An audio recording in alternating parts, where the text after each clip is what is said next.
하나님의 복을 내려주시고 은혜 내려 주옵소서. 또한 우리 남전도회가 집의 가장으로서 여러 가지 어깨가 무거울 줄 압니다. 아버지 하나님, 그 어깨의 짐을 하나님께서 지어주신다는 걸, 함께 해주신다는 걸 믿게 하여 주시고, 항상 하나님께서 합력하여 선을 이루어주시고 복을 내려주시는 그 은혜를 믿고 항상 승리하는 우리 남전도 되게 하옵소서. 우리 남전도에게 힘을 주시옵시고 용기를 주시옵시고 승리할 수 있는 능력을 허락하여 주옵소서.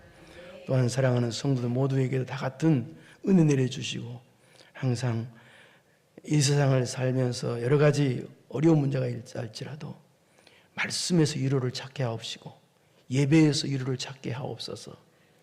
세상에서 위로를 찾아왔자 없사오니 오늘 예배에서 위로와 힘을 받고 돌아가는 복 있는 성도들 되게 하여 주옵소서.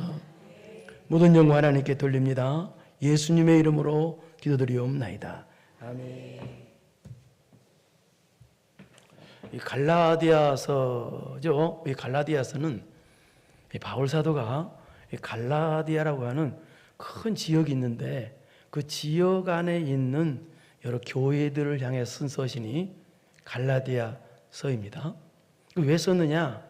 이 갈라디아 지역 안에 율법주의라고 하는 이단이 침투했기 때문에, 그래서 그 막기 위해서 썼습니다. 율법주의란 이단이란 말은 무슨 말이냐? 예수님을 믿고 구원받는 것이 아니고 율법을 행해야, 무슨 선한 일을 행해야 구원을 받는다 라고 주장하는 이단입니다. 여러분, 구원은 오직 예수 그리스도의 은혜로만 받습니다. 그 예수 그리스도의 십자가의 은혜를 믿음으로만 받습니다. 어떤 선한 행위로 구원받는 게 아닙니다. 그래서 우리도 선한 행위 하죠. 선한 행위 하는데 구원받기 위해서 오는 것이 아니라 천국 상급을 바라보고 선한 행위를 하죠. 우리가 또 충성하는 것도 구원받기 위해서 충성하는 게 아니죠. 나 같은 죄인을 건져주시고 구원해 주신 예수님의 은혜에 감사해서 충성하는 것이지 무슨 구원받기 위해서 충성하는 것이 아니란 얘기죠. 그래서 기독교는 예수님께서 우리를 위해 십자가 달려 죽으심으로 100% 우리에게 은혜를 주신 것을 받는 것이, 그것이 기독교입니다. 복음이라고 그러죠. 그래서 우리가 노력을 해서 어떤 구원을 받는다, 그 세상 종교를 말하는 거죠. 그게 아니죠. 그래서 그 율법주의 이단을 막기 위해서 기록했고요. 두 번째는 무율법주의 이단을 또가 있었어요. 무율법주의 이단이라는 말은 무슨 말이냐? 예수님과 구원받았으니까 율법을 행하지 않아도 된다. 내 맘대로 살아도 된다. 막 죄 짓고 살아도 된다. 이것이 무율법주의 이단이에요. 아주 사악한 이단인데요. 그래서 갈라디아에서는 갈라디아 지역에 율법주의 이단이 침투했기 때문에 그 율법주의 이단을 막기 위해서, 그래서 갈라디아에서는 예수님 믿고 구원받은 자는 이제 율법을 행함으로 구원받는 것이 아니다. 다시 율법을 행함으로 구원받으려고 한다는 것은, 그것은 다시 율법의 종로로서로 돌아가는 아주 사악한 짓이다 라고 하면서 책망하면서 기록한 것이 갈라디아서입니다. 그래서 이 갈라디아서는 예수님 믿고 구원받은 사람은 율법으로부터 해방받았다. 그래서 율법에서 자유를 외친 내용이 갈라디아서입니다. 이 말은 좀 여러분 이해가 좀 안 되죠. 그래서 좀 잠시 후에 그 설명하러 하고, 그 갈라디아서는 그래서 세 부분으로 크게 나누고 있는데요. 1장부터 2장까지는 역사적인 내용으로 바울 사도가 어떻게 해서 사도가 되었는지, 왜 그러냐면 이 갈라디아서 지역에 이 이단들이 침투해서 바울 사도는 가짜 사도자라고 거짓 선동기를 했기 때문에, 그래서 아니다, 바울 사도가 어떻게 사도가 되었는지 역사적인 내용을 기록한 내용이 1장, 2장의 내용입니다. 그리고 3장, 4장은 교리적인 내용인데요. 교리적인 내용. 율법을 행함으로 구원받는 것이 아니라 예수 그리스도 십자가 은혜로 구원받는다. 갈라디아서 앞부분에서, 그리고 전에 바울 사도가 말했던 그 복음을 다시 재말한 내용이 3장, 4장의 내용입니다. 5장, 6장은 어떤 내용이냐? 그렇다면 믿음으로 구원받은 사람은 어떤 삶을 살아야 되느냐? 그러니까 오늘 본문식으로 좀 어렵게 말하자면 이 뜻입니다. 예수 그리스도의 은혜로 율법으로부터 자유함 받은 사람은 어떤 삶을 살아야 되느냐라는 내용이 5장에서 6장까지 내용입니다. 그래서 저는 본문을 통해서 조금 어렵지만 예수 그리스도의 은혜로 율법으로부터 자유함 얻는 사람들은 어떤 삶을 살아야 되는가를 배우고자 합니다. 우리 13절 한번 보겠습니다. 13절 시작.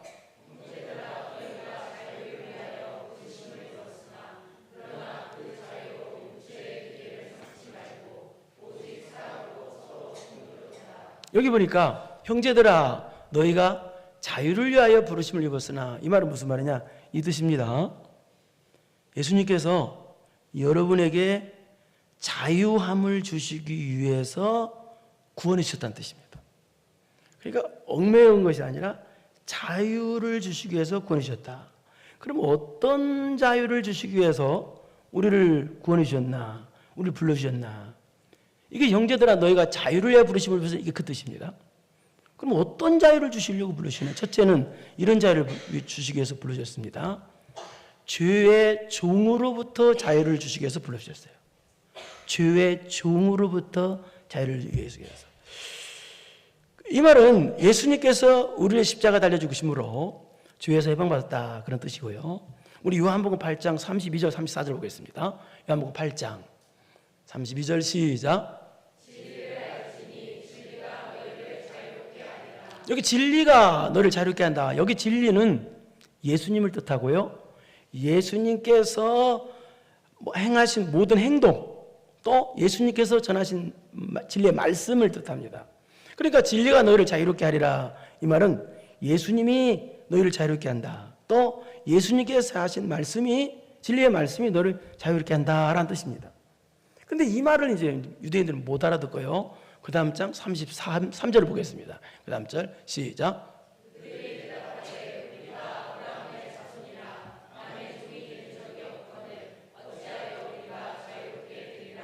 이런 대답을 해야 됩니다. 어떤 대답을 해야 되냐? 예, 우리가 죄의 종으로 살았습니다. 그러니까 정욕의 종으로, 쾌락의 종으로 살았습니다. 용서해 주세요. 이렇게 대답해야 맞아요. 그런데 어떻게 대답하느냐? 뭐라고 대답해요? 우리는 지금까지 남의 종 된 적이 없습니다. 그 말이에요. 이 말도 틀린 말인데 왜 그러냐면 이 당시 이스라엘은 로마의 지배에 있었습니다. 로마의 압제, 그러니까 로마의 종으로 살고 있는 사람들이에요. 근데 우리는 지금까지 남의 종이 된 적이 없습니다. 어찌하여 우리가 자유롭게 자유하십니까? 아주 미련한 대답을 하죠. 그래서 예수님께서 34절에 말씀하십니다. 34절 시작.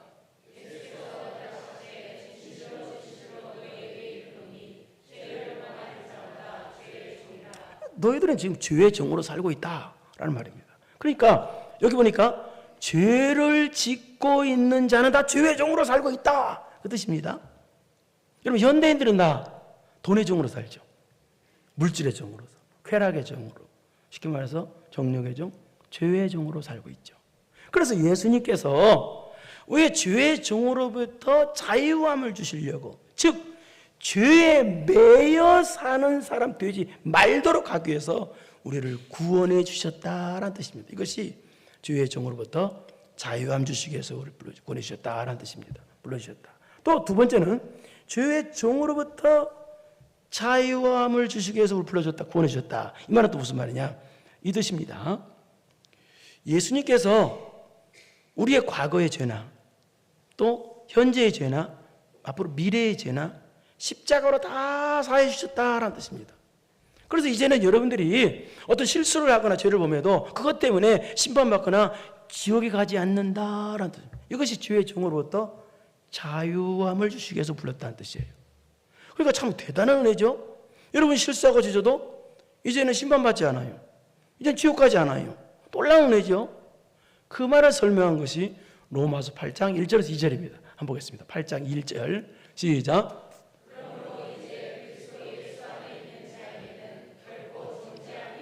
여기 결코라는 말은 한 번만 해서는 안 돼요. 결코 그렇게 말해야 될 정도로 강조하는 말이에요. 그러니까 무슨 말이냐? 예수 안에 있는 자, 즉 예수님 믿고 구원받은 사람은 우리가 죄졌다고 해서 실수했다고 해서 결코 정죄함, 심판받거나 지옥까지 안 한다는 뜻이에요. 그 이유가 뭐냐? 2절. 그 이유는 시작. 그리스도 예수 안에.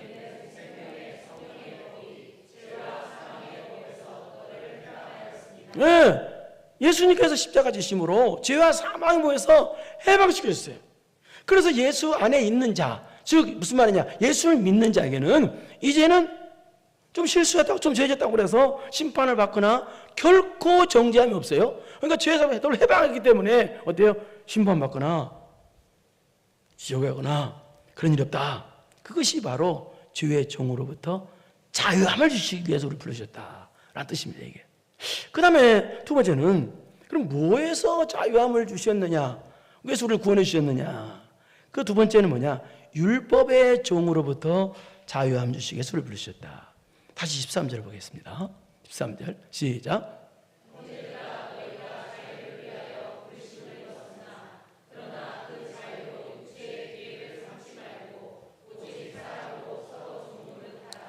예수님께서 우리에게 자유함 주시려고 우리를 불러주시고 구원해 주셨는데요. 어떤 자유냐? 첫째는 어떤 자유요?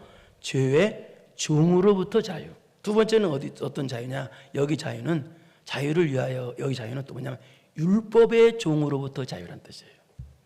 율법의 종으로부터 자유함을 주시기 위해서 불렀다. 그러니까 우리를 왜 구원해 주셨느냐? 첫째는 죄의 종로로 타는 데서부터 자유함 주시려고 불러주셨고 해방시켜 주시려고, 두 번째는 율법의 종로로 타는 데서부터 해방시켜 주시려고 자유함 주시려고 우리를 예수님 믿게 만들었다, 구원해 주셨다, 불러줬다, 그 말입니다.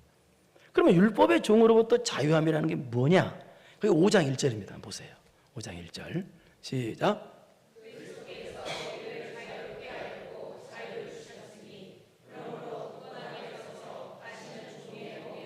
여기도 자유를 주셨다. 이것도 율법의 종으로부터 자유라는 뜻인데요. 예수님께서 우리에게 율법의 종으로부터 자유함 주시려고 십자가 달려 죽으셨다. 그래서 너희들이 이제 다시는 율법의 종로로 타지 말아라. 그것이 다시는 종의 멍에를 매지 말라. 끝에 그 뜻이에요. 이 말은 이 뜻입니다. 설명하겠습니다. 이 말은 예수님께서 십자가 지심으로 구원이 완성됐어요. 우리가 구원받기 위해서 다른 거 하면 안 돼요. 이제는 오직 예수님 믿으면 돼요. 그 은혜를 받아들이기만 하면 천국 갑니다. 죄 용서받고 구원 받습니다. 그런데 무슨 율법을 다시 행해야 된다, 선한 행위를 행해야 된다, 그것이 바로 율법종으로 돌아가는 거라는 거예요. 왜 이런 말씀하셨느냐? 이 당시 갈라디아 지역에 침투한 율법 지단이 있다고 그랬죠. 그들이 그랬어요.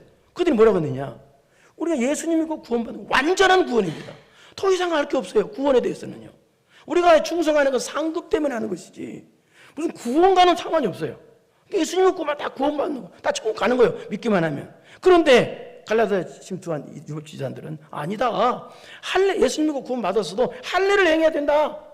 무슨 선한 행위를 해야 된다. 율법을 행해야 된다. 그래야 구원받는다. 이것은 뭐예요? 예수님 십자가를 모독하는 거예요.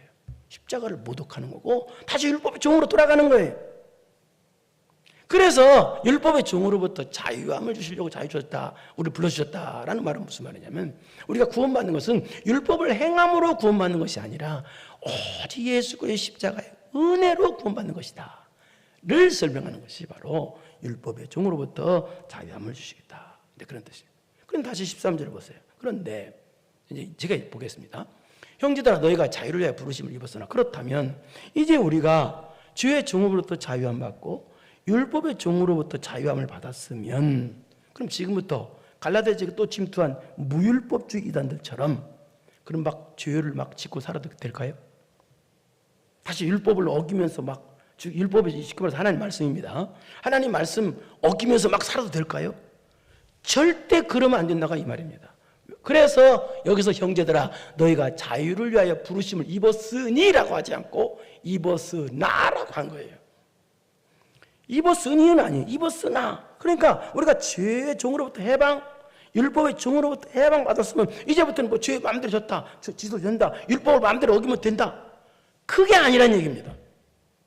그래서 예수님께서 율법을 폐하러 오신 것이 아니라 율법을 완성하러 오셨다고 그랬어요. 이 말은 물론 이 말은 예수님께서 율법의 요구를 다 채워주시고 완성하심으로써 우리를 구원해 주셨다, 그런 의미입니다만 오늘 본문식으로 해결한 무슨 말이냐, 율법 우리가 죄의 종으로부터 해방, 율법의 종으로부터 해방 받았다고 해서 이제부터는 막 죄 막 지어도 된다, 이제는 율법을 어기도 된다, 하나님 말씀 어기도 된다, 전혀 그것이 아니라는 거예요. 그래서 입었으나 그러나 그 자유로 우리 우리가 얻은 죄의 종으로부터 자유, 율법의 종으로부터 자유로 뭐 하지 마라?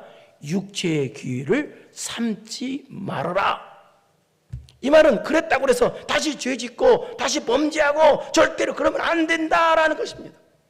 내게 주어진 자유를 갖다가 죄 짓는 데 쓰고 내게 주어진 자유를 갖다가 하나님 말씀 불순종하는 데 쓰면 안 된다. 그러니까 지금까지 한 우리에게 주어진 자유는 육체적 방종을 말하는 자유가 아니라 뭐예요? 책임과 의무가 따르는 자유다, 그 말입니다. 여러분에게 주어진 자유는 책임과 의무가 따르는 거예요.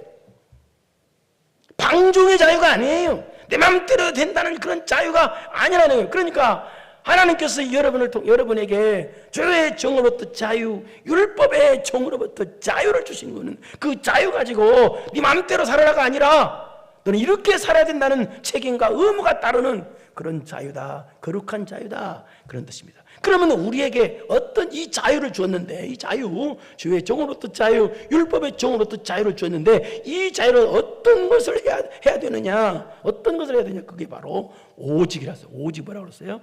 사랑으로 서로 종노릇하는 데 자유를 써야 되는, 사랑하는 데 자유를 쓰고 종노릇하는 자유를 써라. 근데 여기 종노릇하는 말은 섬긴다는 말입니다. 그 사랑으로 섬기는데 써라, 자유를, 너한테 준 자유를. 여러분, 종과 섬기는 것은 다른 말입니다. 종은 상대방이 나쁜 짓을 해서도 복종하는 게 종입니다. 그러나 섬기는 것은 상대방이 나쁜 짓을 했으면 복종하는 게 아니라 오히려 그 사람을 바르게 잡아주는 것을 성경에서 섬긴다는 것입니다.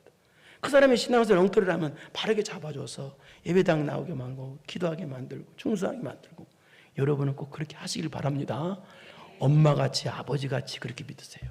그냥 줄줄줄줄 그런 종처럼 믿지 말고, 그래서 남을 이렇게 일으켜주고, 교회 안 가려고 하는 사람 가야지 이놈아 하고 두들두들해서 가게 만들고, 예? 그렇게 하세요. 아시겠죠? 예? 그렇게 하시라고요. 예, 아멘은 집에 가서 되는데요. 하여튼 그런 성숙한 성도가 되세요. 가자 이렇게 데리고 나오는 성도, 예? 남을 다 이렇게 세워주는 성도, 그런 멋있는 성도가 되세요. 예? 그래서 이제 우리가 어떻게 해야 된다? 바로 사랑으로 섬기는 데 자유를 쓰라는 거예요. 사랑으로 섬기는. 그러니까 섬김 받으려고 하면 안 돼요. 너무 어린아이 같으시나요? 그죠?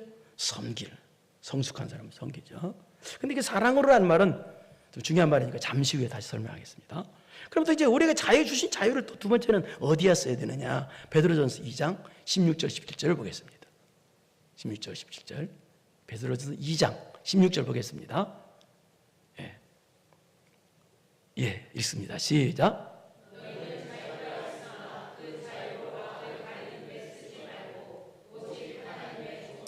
이것도 똑같은 말이죠. 자유를 줬다는 거예요.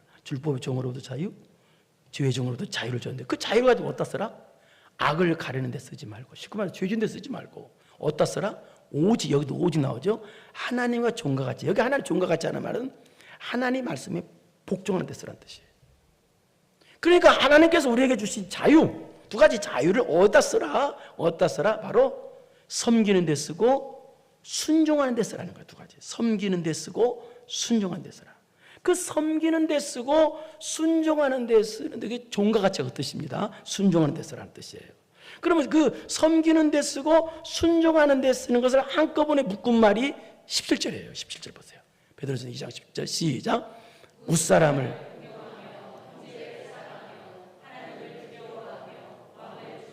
내게 준 자유를, 내게 주어진 자유를 무사람을 공경하는 데 써라, 그런 말이에요. 무사람을 공경한다는 말은 무슨 말이냐? 주변의 사람들, 여러분 볼 때 좀 하찮게 보이는 사람들이 있잖아요. 그렇게 보면 안 된다는 거예요.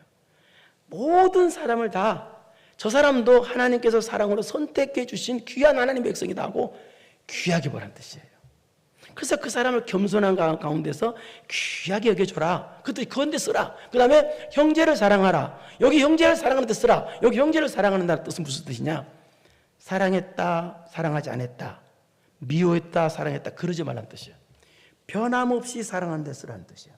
변함없이. 여러분, 성도는요, 변함없이 사랑을 줘야 돼요. 그 사람이 혹시 미운 짓 해도 그대로 사랑을 주는, 이렇게 하라는 데 쓰라는 거예요. 그 다음에 하나님을 두려워하며 하나님을 경외하는 데 써라. 그 다음에 왕을 존대하라. 여기 왕을 존대하라는 뜻은 하나님께서 세우신 질서 있잖아요. 질서에 복종하는 데 써라라는 뜻이에요. 그러니까 하나님께서 우리에게 주신 이 죄의 종으로부터 자유, 율법의 종으로부터 자유를 어디 써라? 섬기는 데 쓰고 순종하는 데 써라. 그런데 섬김의 핵심, 하나님 말씀 순종의 핵심이 뭐냐가 그 다음에 14절입니다. 보세요. 오늘 본문 14절. 14절 시작.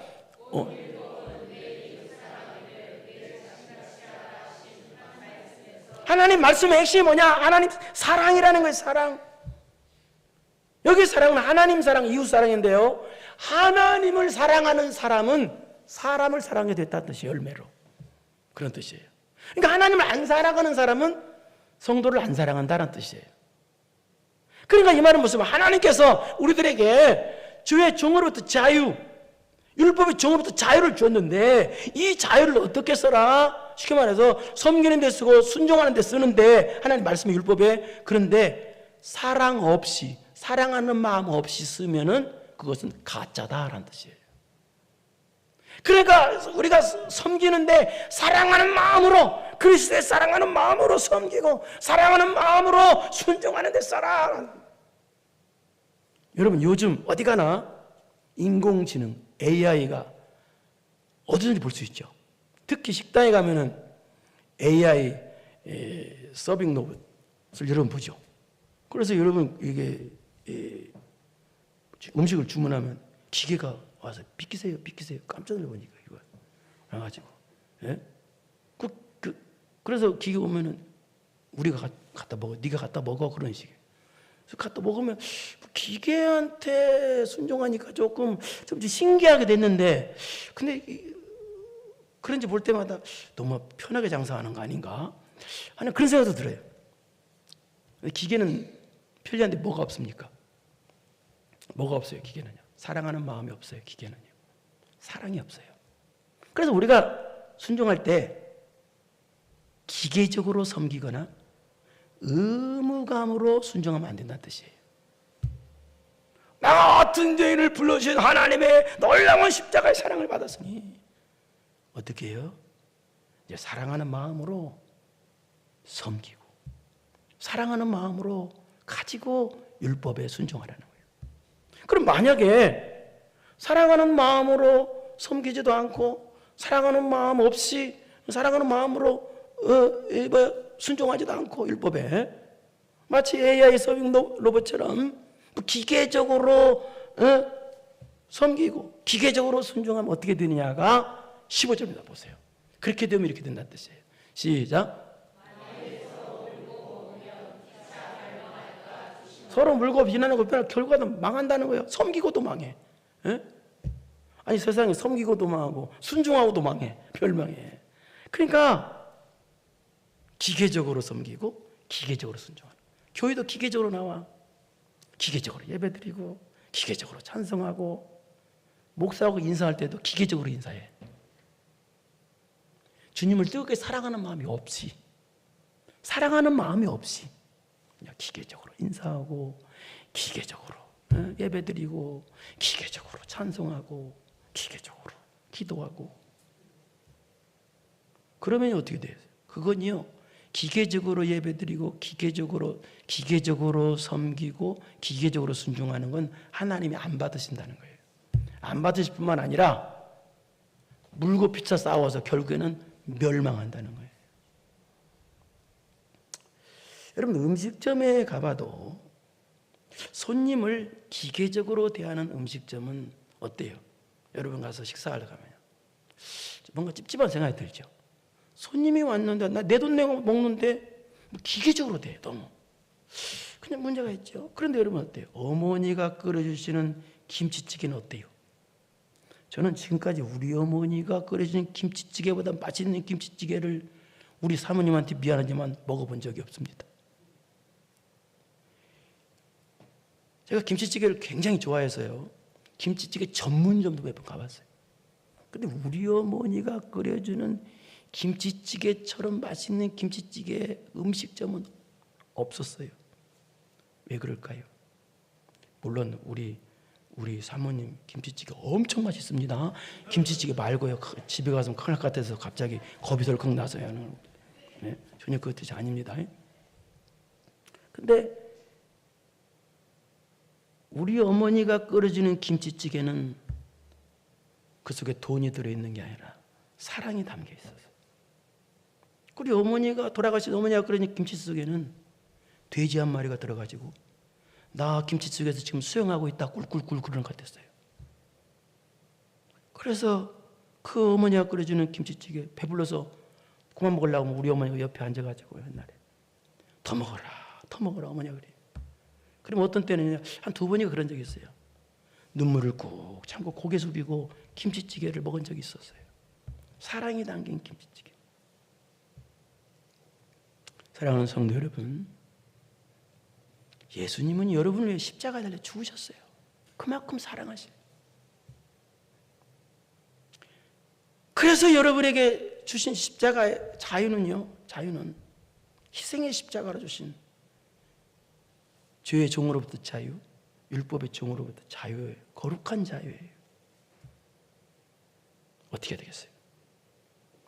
죄진 데 쓰지 말고 사랑하는 마음으로 섬기는 데 쓰고 사랑하는 마음으로 순종하는 데 써야 됩니다. 지금까지 혹시 여러분이 기계적으로 신앙생활을 했다면 바꾸십시오. 사랑하는 마음을, 예수님의 사랑을 받았잖아요. 그 예수님의 사랑을 갖고 예수님의 사랑을 품고 하는 사람이야. 미움을 품으면 안 돼요. 그 예수님의 사랑을 마음을 품고 신앙생활을 하세요. 사랑하는 마음으로 예배를 드리세요. 사랑하는 마음으로 저도 보세요. 저도 그렇게 봐요. 사랑하는 마음으로 예배도 드리고 사랑하는 마음으로 이따 끝나고도 인사도 하자고요. 이상하네. 사랑하는 마음을 가지고 인사도 하고 예배도 드리고. 여러분 고린도전서 13장에 보면은요, 산을 옮길 만한 믿음이 있어도 산을 옮길 만한 믿음은 뭐예요? 세상에서 가장 큰 믿음의 사람이에요. 큰 믿음이 있어도 사랑이 없으면 뭐가다? 소리나는 구리고 울리는 꽹과리. 아무것도 안 해요. 하나님 앞에서 티끌만도 못한 존재라는 거예요. 사랑이 없는 사람의 특징은요, 불평불만을 참 많이 합니다. 불평불만 안 하는 사람 없죠. 다 하지만 그러나 많이 해요. 사랑이 없는 사람의 특징은요. 여러분 애기가 있죠? 애기가 똥 싸면 엄마가 불평합니까? 안 하죠. 왜? 사랑하니까. 똥인데도 불평 안 해요. 사랑하니까. 우리는 예수님의 마음을 품는 사람이. 그래서 교회에서 불평하거나 뭐 그러면요, 나는 사랑 없는 사람이라고 선전하는 사람이야. 큰일 날 사람이지. 그래서 여러분 꼭 이 사랑하는 마음, 예수님 마음을 품고 섬기고 예수님 마음을 품고 순종하고 예수님 마음을 품고 말씀도 듣고. 이제 눈치를 좀 채시는 것 같은데, 예수님 마음을 품고 예배도 드리고 예수님 마음을 품고 사랑하는 마음을 가지고 인사도 하고 저도 보고. 그게 성도예요. 기계가 아니잖아요. 우리는 기계가. 그래서 이런 사랑하는 마음을 품고 살아서 우리 주님 오시는 날 영광의 멸류관 주인공 되는 여러분 되기를 축원합니다. 걸어가시고 내려오신 아버지 하나님 감사합니다.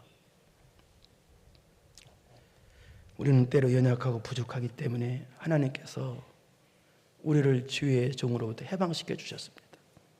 율법의 종으로부터 해방시켜 주셨습니다. 너는 이제 믿기만 해라. 그러면 내가 너를 구원해 주겠다. 하나님 놀라운 은혜를 받은 사람입니다. 그러므로 이제부터는 섬기고 순종하는 사람 되어야 되는데, 이 자유를, 놀라운 신령한 이 자유를 사랑하는 마음으로 섬기는 데 쓰고 사랑하는 마음으로 순종하는 데 쓰는 복 있는 성도들 다 되게 하여 주옵소서. 모든 영광 하나님께 돌립니다. 예수님의 이름으로 기도드리옵나이다. 아멘. 이제는 우리 구주 예수 그리스도의 은혜와 전능하신 하나님 아버지의 무한하신 사랑하심과 성령님의 교통교제 감동감하심이 사랑하는 마음으로 섬기고 사랑하는 마음으로 순종하기로 마음 깊이 결단하고 돌아가는 사랑하고 사랑하는 성도들 머리머리 위에 이제로부터 영원토록 함께 있을지어다. 아멘.